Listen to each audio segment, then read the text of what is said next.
Hi, and welcome to the Why I Love podcast, and this episode is all about my January challenge.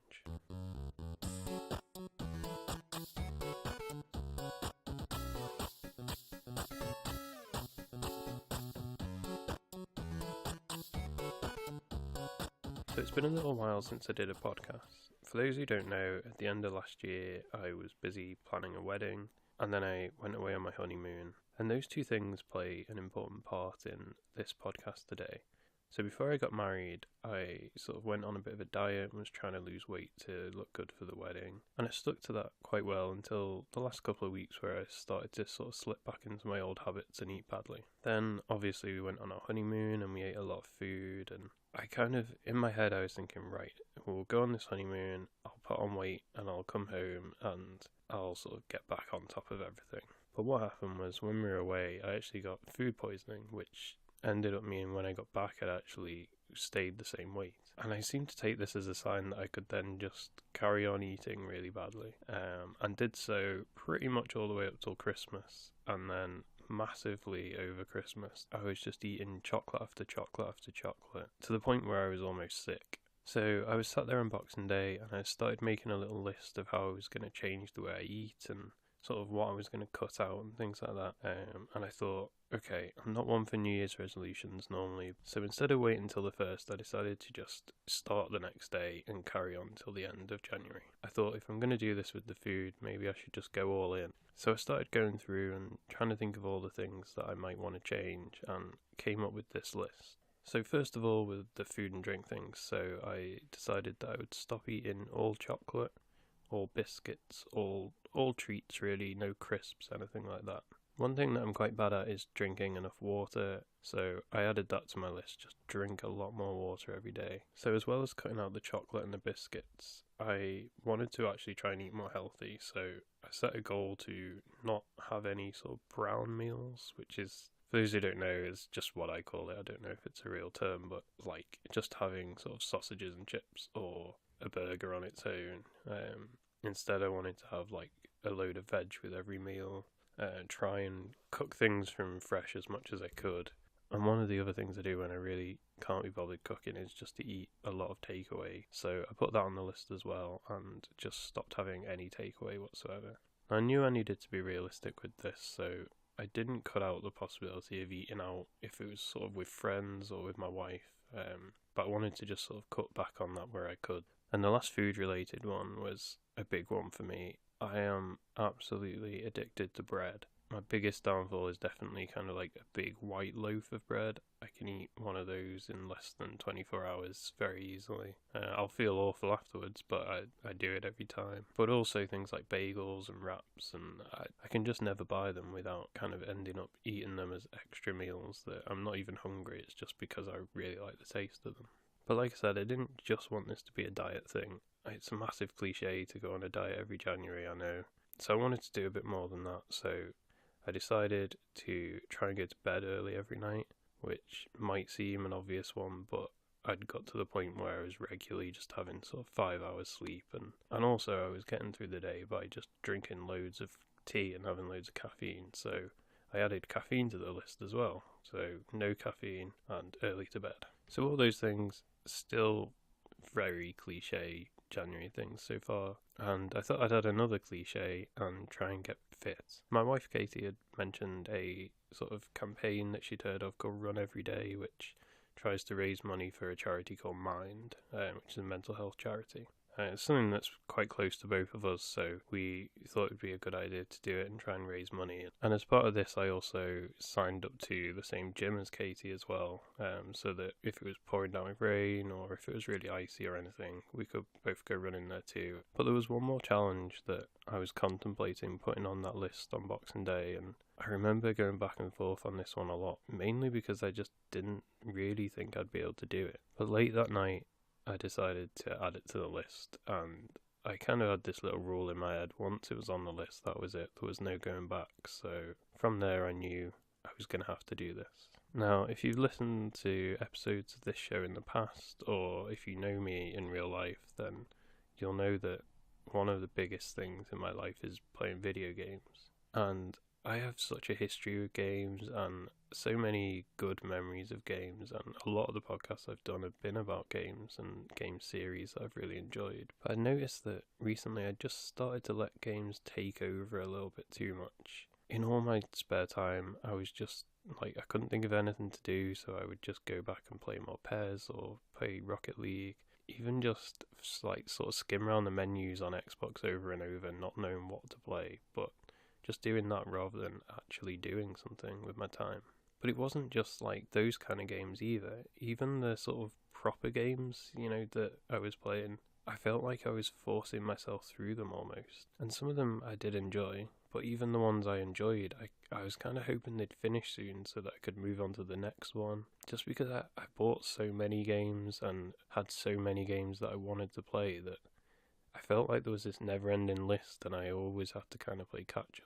And I think a lot of this is something I've kind of pushed on myself, but also like listening to a lot of podcasts and watching streams and things, it opens you up to such a huge amount of games and so many people, a podcast with 4 or 5 people on, they all might like different things, but you come away wanting to play all of those games, and suddenly it's an impossible task that's ahead of you, and I've just felt a real pressure really from all the games I'd bought to play them. So on that Boxing Day night, as you can probably tell from this, I decided to add video games to the list. So from the 27th onwards, it's now been 19 days since then, I think. I have not played any games. And I'm really glad that I added games to that list because it's been a really interesting experience not playing them and doing the other things as well. And I thought it'd make a good podcast to sort of talk about really what I'd learnt so far from this challenge. So first of all, the food stuff. Apart from the first few days where I was literally detoxing my body of like a crazy amount of sugar, it's not really been that hard. I haven't missed sweets that much at all. I haven't really been craving them even. The takeaways, if I walk past a chippy or something, it smells amazing. And I do find myself looking forward to having one of those again. But in general, it's not been that bad. And I think combining it with the other stuff's really helped. Drinking more water just makes you feel more full, makes it easier to not snack on junk during the day. But also going to bed earlier has just made a world of difference. I'm not eating so much to try and get energy that I didn't have from lack of sleep. Not having the caffeine as well, that took a few days to kick in. I was really, really tired at the start, but once that had gone, then it just didn't really bother me. I was going to bed earlier, I felt better for it, I had more energy. And the sleep especially has made work a lot better. I've started being less grouchy at work, I've started enjoying my work a bit more, and just generally feeling a lot more motivated with my job. And the exercise has been really good too. We've gone out every single day and had a run. We haven't been running massive distances, but me and Katie have been building up together. When we're in the gym, it's good because we can kind of run different speeds but the same distances, and we've been doing more at the gym as well. She goes to classes, which is something she was already doing. But I've been staying and doing some more cycling and little bits as well on top when I can. But when I think back to that list and the fact that I nearly didn't put video games on it, it just seems crazy to me now because I can't picture me ever getting this far with all these things if I was still playing video games. That's not to say that people can't be fit and can't sleep well and play games, but what I mean is, the way I was playing games, the amount I was playing games, and just how I would just play them. I would stay up late playing them. I'd play them instead of going for a run and play them instead of doing these other things. And not having games to play has just made a real big difference to me. It's helped with all of these things. Like, going to bed early is obviously much easier when you aren't addicted to a game. But also, like, having just more time in general. Like, doing housework hasn't seemed such a massive chore because I'd still have a huge amount of evening left with nothing planned. The same with going to the gym or planning food and cooking lots of meals. It all didn't feel like it was kind of taking away from this time that normally I would feel like, oh, that's stopping me working on this list of games that I have to get through. And because I haven't been playing games, I've been doing other stuff too. So for Christmas, I got a book on coding. I've done a little bit of that. I've been watching more sort of good TV shows instead of just watching filler things. I've been reading more books, and I've also just been spending more time with Katie, whether it's at the gym or sometimes just watching her play games, which maybe isn't that productive, but it's been quite fun. Like, we've sort of chatted more and spent a bit more time together, and less time where she's talking to me and I'm just sort of yelling at the referee in PES because something went against me. And just not thinking too much about that list of games that I've got to play, and it's genuinely been a big sort of weight lifted off my shoulders, I think. It's been a really nice break from it, and it sounds weird because it makes it sound like I don't like games, but I really do. It's just sometimes it does feel like a never-ending sort of list of shame of things that people expect you to have played, or things that everyone's talking about so you want to get involved. It's been nice to just step back. And one thing that I've found as well is I've really just got that passion back to play certain games. So I've heard a lot of people talking about PUBG recently, and Casey's even played some PUBG.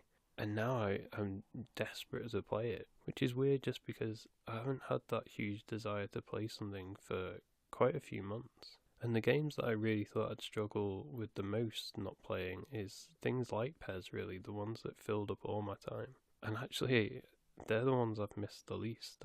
I just not been bothered at all about playing those, and I think that's what's really come out of this is, in February, I'm obviously going to go back to playing games. I will probably try and stick to the diet, I think, because I'm feeling so much better for it.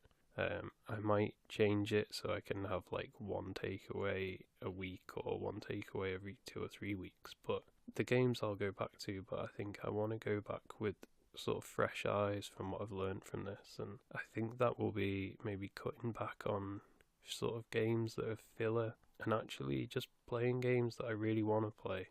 Buying less games and just waiting until I'm really in the mood to play a game rather than kind of trying to get myself in the mood. And I think just allowing myself to have free time is, it's a strange thing. It seems obvious, but it's not something I was doing. I was filling all that time, and actually I've just had free time and thought, oh, maybe I'll do a bit of this, or maybe I'll listen to this, or just sit and listen to some music, things that I don't often do.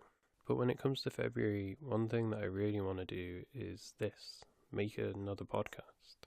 I definitely have found with not playing games is that I've had more time to kind of think about the podcast. Suddenly the reality of recording again hasn't seemed like this mammoth task that I can never get around to doing. And yeah, I just want to do more, maybe one a month, something like that, and try and continue it all through the year. Hopefully I will.